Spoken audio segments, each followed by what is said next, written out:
जय मसीह की बच्चों, आज मिलाप वाले तंबू के दूसरे भाग को देखेंगे। हमने पिछले बार मिलाप वाले तंबू में 4 बिंदुओं को देखे थे। अब हम उसके आगे के बिंदुओं को देखें। आप सब रेडी हैं ना बच्चों? आइए हम आज उसके आगे के बिंदुओं को देखते हैं कि वे कौन कौन से हैं। आज हम 3 चीजों के बारे में देखेंगे। तंबू की अंदर की संरचना, बलिवेदी और बलिवेदी की सामग्री, बलिदान और तंबू की अंदर की बातों को देखेंगे।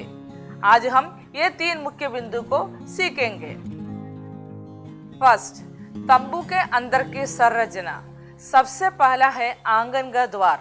यदि हमें किसी के घर जाना है तो हमें उसके अंदर से होकर भीतर जाना होगा।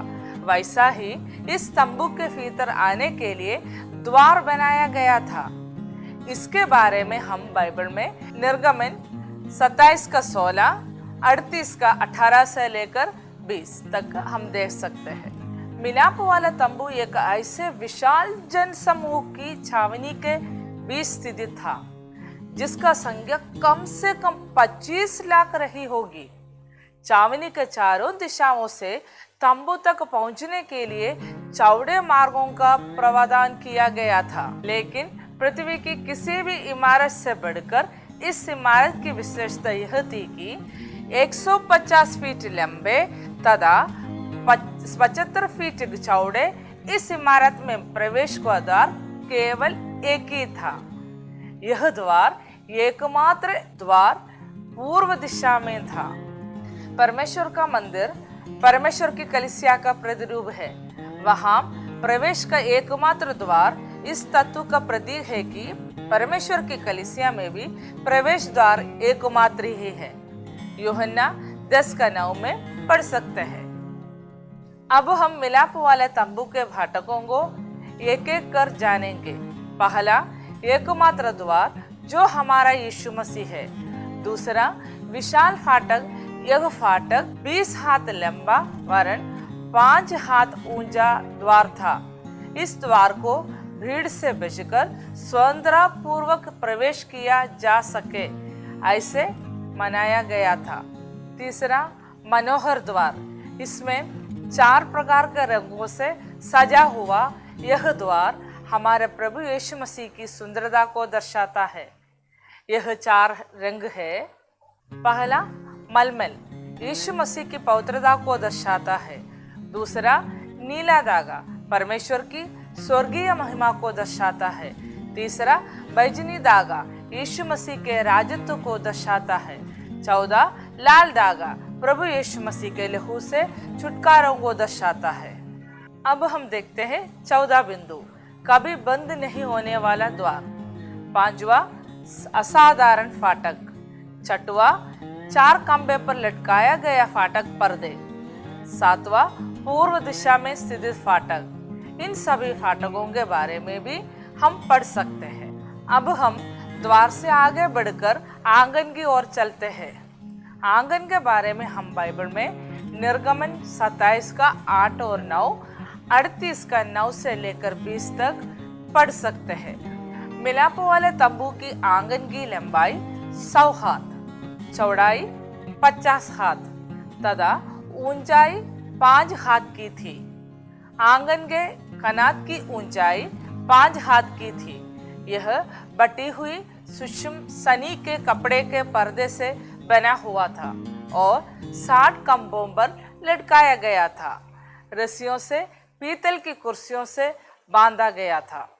दक्षिण दिशा में 20 खंभों पर 150 हाथ लंबा पर्दा, उत्तर दिशा में भी उसी प्रकार 20 खंभों पर 150 हाथ लंबा पर्दा, पश्चिमी भागों में 10 खंभों पर 75 हाथ लंबा पर्दे से बहुत ही उत्तम रीति से ढका हुआ था।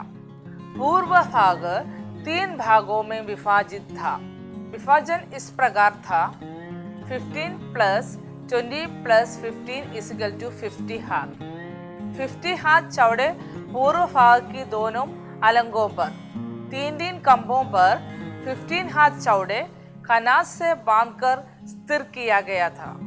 लेकिन 20 फीट चौड़े फाग तंबू में प्रवेश करने का प्रवेश द्वार है। 4 खंबे पर बटी हुई सूक्ष्म सनी के कपड़े से बना नीले, बैगनी और लाल रंग के धागों से बना बेल बूटेदार कढ़ाई से बना कनात चांदी की छड़ों से खंबे के ऊपर रस्सियों से लटकाया गया था।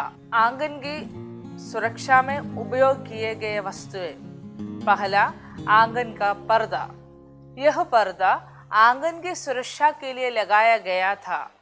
यह सफेद रंग का एक पर्दा था। यह सफेद पर्दा मसीह विश्वास में उद्धार प्राप्त किए हुए हमें दर्शाता है।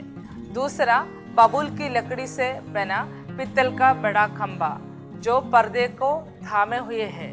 यह खंबा विश्वासियों को दर्शाता है। गलातियों 2:9 में हम इसके विषय में पढ़ सकते हैं। जिस प्रकार खंबे से तंबू को सुरक्षा होती थी, उस प्रकार विश्वासियों को सावधान रहना है कि बाहर से कोई अंदर गलत रूप में न आए। हम भी भूमि की धूल पर नहीं, पित्तल की कुर्सियों पर स्थिर किए गए थे। पित्तल सबसे कठोर धातु में से एक है, इसलिए खंबे जमीन के अंदर नहीं लगाए गए थे, बल्कि पित्तल की कुर्सियों पर लगाए गए थे। बच्चों, जैसे हमारा रहने का स्थान तो पृथ्वी है, लेकिन हमें हमेशा स्वर्ग की ओर ध्यान लगाना चाहिए। बच्चों, यही बात हम यहाँ पर देख सकते हैं। 60 खंबे। इन खंभों के बारे में हमने पिछले बार पढ़ा था कि 60 खंबे से बनाया तंबू था। आपको पता है बच्चों, नए नियम में खंबे विश्वासियों को दर्शाता है। पीतल की वेदी। आंगन में प्रवेश करने में सबसे पहले हम पीतल की वेदी को देखते हैं, क्योंकि पीतल की यह वेदी द्वार के समीप रखी गई थी। इस वेदी के आगे बढ़कर आदि भेंट की रोटी की मेज दीवट किसी भी उपकरण के समय आने की अनुमति नहीं थी, और यह वेदी अनुग्रहित सिंहासन के समीप पहुंचने के योग्य बनाती है। वेदी अनेक बड़े सत्य से हमें परिचित कराती है। पहला, यह वेदी यीशु मसीह को दर्शाता है। दूसरा, यह वेदी बबूल की लकड़ियों से बनी है। होम बलि की वेदी पित्तल से बनी है। इसके बारे में हम निर्गमन 37 का 2, 28 का 2 पढ़ सकते हैं। वेदी हल्की बबूल की लकड़ियों से बनी थी, लेकिन वह बबूल की वेदी नहीं, पित्तल की वेदी कहलाती है। निर्गमन 38 का 30, क्योंकि इस विधि को पित्तल से अंदर और बाहर मढ़ाया गया था। इस वेदी में हमेशा बलिदान चढ़ाने के कारण या हमेशा अग्नि परीक्षा से होकर गुजरती थी, और यह वेदी हमारे प्रभु यीशु मसीह के परमेश्वरत्व को दर्शाती है। एकमात्र वेदी, बलिदान की वेदी एक ही थी। इतने बड़े जन समूह के लिए हम सोच सकते हैं कि 2-4 और वेदी रहनी थी, लेकिन परमेश्वर के नियम के अनुसार एक ही वेदी को यहूदियों को दी गई थी, जो हमारे प्रभु यीशु मसीह को उद्धारकर्ता के रूप में एक ही प्रभु है कर दर्शाती है। वेदी की लंबाई और चौड़ाई बराबर है। वेदी की लंबाई और चौड़ाई 5 संख्या पर निर्धारित है। अगर हम देखें बच्चों, तो पृथ्वी में 5 महाद्वीप पाया जाते हैं, और यह 5 महाद्वीप वेदी की लंबाई और चौड़ाई को दर्शाती है, क्योंकि यह वेदी संपूर्ण विश्व के लिए प्रदान किया गए थे। वेदी चौकोर है। यीशु मसीह के 4 सुसमाचारों की तरह वेदी भी चौकोर है। जैसे हम चारों सुसमाचारों में यीशु को क्रमशः उद्धार करता, चंगा करता, पवित्र आत्मा प्रदान करने वाला और आने वाला राजा का रूप में देखते हैं, उसी प्रकार यह वेदी भी चौकोर है। वेदी की ऊंचाई 3 हाथ है। वेदी की माप ऐसी बनाई गई थी कि कोई भी आसानी से इसमें आ जा सकते थे। सर्वज्ञानी परमेश्वर ने अपनी सर्वज्ञान के अनुसार तैयार किए गए इस योजना में कोई गलती नहीं हो सकती थी, क्योंकि परमेश्वर ने आज्ञा दी कि वेदी पर चढ़ाने के लिए सीढ़ी का निर्माण ना किया जाए। इस प्रकार यह वेदी ऐसी वेदी है जहां सब आसानी से आ जा सकते हैं। वेदी के सिंह। पृथ्वी के चारों दिशाओं में वेदी से जुड़े हुए 4 सिंह निर्मित किए गए थे। यह सिंह मृत्युदंड से भी बचाती थी। यदि कोई मृत्युदंड के लिए चुना गया हो और वह दौड़कर सिंह के पास, तो वह बचा लिया जाएगा। मृत्युदंड के नियमानुसार बचा जा सकता था। निर्गमन 21 का 12 से लेकर 14, रोमियो 5 का 12, 6 का 23। वजन के अनुसार सिंह शक्ति और अधिकार को दर्शाता है। व्यवस्था विवरण 33 का 7, भजन संगीता 75 का 10 और यीशु उद्धार का सिंह है। लूका 1 का 7, इब्रानियों 6 का 18 और 2 का 15 में देख सकते हैं। बलिदान। मिलाप वाले तंबू में चढ़ाए जाने वाले बलिदानों का विवरण हम लेवी व्यवस्था की पुस्तक में पाते हैं। बलिदानों की उत्पत्ति।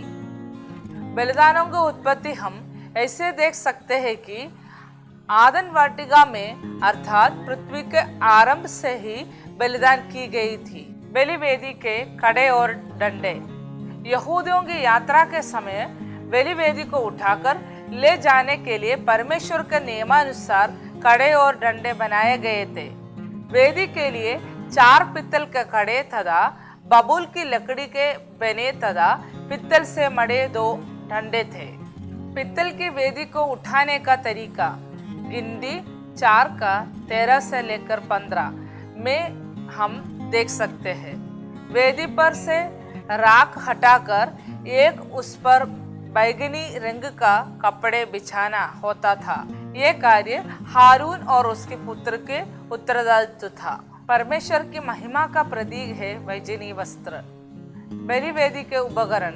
तंबू में बलिवेदी पर चढ़ाया गया बलि वस्तु पर स्वर्ग से आग गिरकर उसे भस्म कर दिया करती थी। भस्म को हटाकर वेदी को पवित्र करने के लिए तथा बलिदान चढ़ाने के लिए परमेश्वर की आज्ञा के अनुसार 5 उपकरण दिए गए थे। यह उपकरण ये है।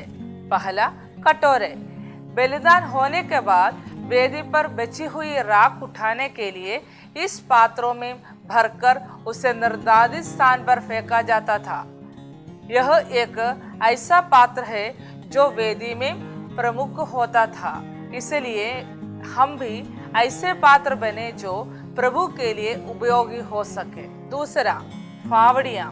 वेदी पर से राख उठाकर कटोरा में रखने के लिए उपयोग होता था। यह उपकरण क्रूस पर से उतरने के लिए प्रभु के शरीर को जहां रखा गया था। अरमतिया के यूसुफ की कब्र ये फावड़ियों उसका प्रतीक है। तीसरा, तसला। इस बर्तन में याजक बलि पशु का रक्त लेकर परम पवित्र स्थान में अनुग्रह के सिंहासन पर तथा पर्दे के पीछे निर्देश के अनुसार 7 बार छिड़का करता था। रक्त बहकर पायों के नीचे ना चल जाए, इसलिए तसले में इकट्ठे कर शुद्धिकरण का कार्य किया जाता था। यह इस बात को दर्शाता है कि यीशु हमें अपने रक्त से धोकर शुद्ध करते हैं। 14, त्रिशूल।